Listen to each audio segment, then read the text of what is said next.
मी आहे वसंत खरात. अतिशय जगप्रसिद्ध अशा वर्ल्ड हेरिटेज साइट मध्ये मी सध्या उभा आहे.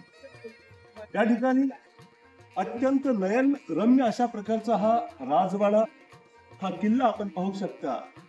राजा रतनसिंग यांनी हा 1600 शतकामध्ये बांधलेला आहे. या ठिकाणी अत्यंत राजपुताना शैलीतील बांधकाम या ठिकाणी आपण पाहू शकता. हे अतिशय सुंदर असं नयन रम्य बांधकाम पाहून मन थक्क झाल्याशिवाय राहत.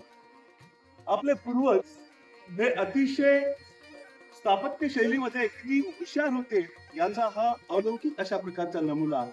या ठिकाणी आपण पाहू शकता त्या काळातील फाउंटेन या ठिकाणी आहे. या राजपुताना शैलीतील या ज्या चित्रे आहेत या ठिकाणी आपण पाहू शकतो. या चित्रे त्या काळात दळणवळणाची साधनं नव्हती, इन्फॉर्मेशन टेक्नॉलॉजी नव्हती.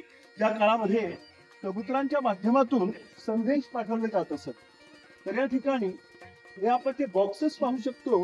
ते बॉक्सेस आहेत, कबूतर त्या बॉक्स मध्ये राहायचे.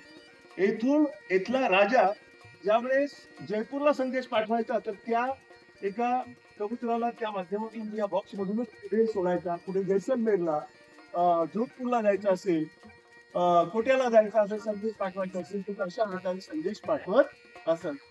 तर आपण पाहू शकता खूपच सुंदर आणि आवश्यक पण इतिहासाच्या दृष्टिकोनातून अत्यंत महत्वपूर्ण स्थान आहे.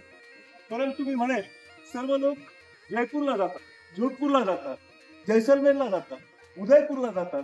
परंतु दुर्दैवानं या बुंदीच्या नयनरम्य अशा ऐतिहासिक वारशाकडे आपलं सर्वांचं या ठिकाणी दुर्लक्ष झालेलं आहे. बुंदी शहर अत्यंत सुंदर अशा प्रकारचं शहर आहे. अरवली पर्वताच्या मध्यामध्ये बसलेलं हे शहर आहे. याचं भौगोलिक आणि ऐतिहासिक महत्व अत्यंत मोठं आहे. आणि या ठिकाणी आपण सर्वांनी एकदा तरी व्हिजिट करावी, आपल्या सहकुटुंबासह या ठिकाणी यावं अशी आपल्या सर्वांना विनंती. जय हिंद, जय भारत.